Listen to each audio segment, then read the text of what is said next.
আলেম সমাজকে সবসময় শ্রদ্ধা করা হয় যে তারা ধর্মীয় ব্যক্তিত্ব, তাদেরকে সবসময় মান্য করা হয় যে তারা আমাদেরকে ধর্ম শিক্ষা দেন, তারা আমাদেরকে ন্যায় নীতি মেনে চলার জন্য পথ নির্দেশনা দেন।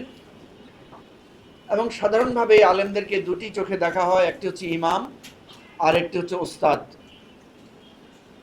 আমরা যারা ইসলাম ধর্মের অনুসারী মুসলমান, আমরা এমন কেউ নেই যে ছোটবেলায় আমরা মক্তবে যাইনি বা আলেমদের সংস্পর্শে আসিনি। আমাদের আলেম ওলামাদেরকে দুটি দৃষ্টিতে দেখা হয়, একটি হচ্ছে ওনারা হচ্ছেন সহজ সরল অবিতর্কিত, আরেকটি কথা বলা হয় যে ওনারা রাজনীতি মুক্ত। কিন্তু আমরা দেখেছি ইতিহাসে যখনই কোনো রাজনৈতিক প্রশ্ন দেখা দিয়েছে এবং যেই রাজনীতির সাথে স্বাধীনতা, সার্বভৌমত্ব, দেশের অস্তিত্ব,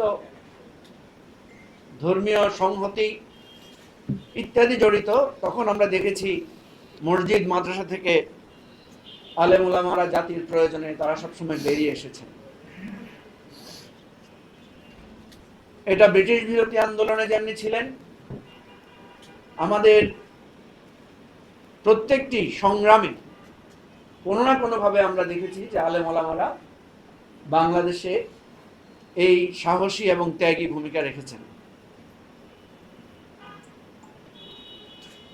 1947 সালের আমাদের যে দেশ বিভাগ, ইভেন আমাদের যে মহান স্বাধীনতা যুদ্ধ, আমাদের যে ভাষা আন্দোলন, আমাদের যে গণ অভ্যুত্থান, প্রত্যেকটি ক্ষেত্রে আমরা কোনো না কোনোভাবে আলেম সমাজকে আমাদের পাশে পেয়েছি। যদিও 1971 সালের স্বাধীনতা যুদ্ধের সময়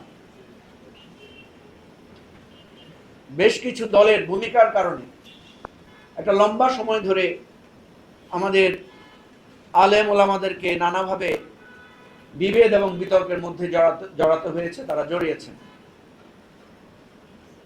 এবং আমরা দেখেছি আমাদের সাংস্কৃতিক অঙ্গনে বিশেষভাবে ইসলাম ধর্মের যারা অনুসারী তাদেরকে হেয় প্রতিপন্ন করার নানা ধরনের অনুষঙ্গ উপযোগ চালানো হয়েছে।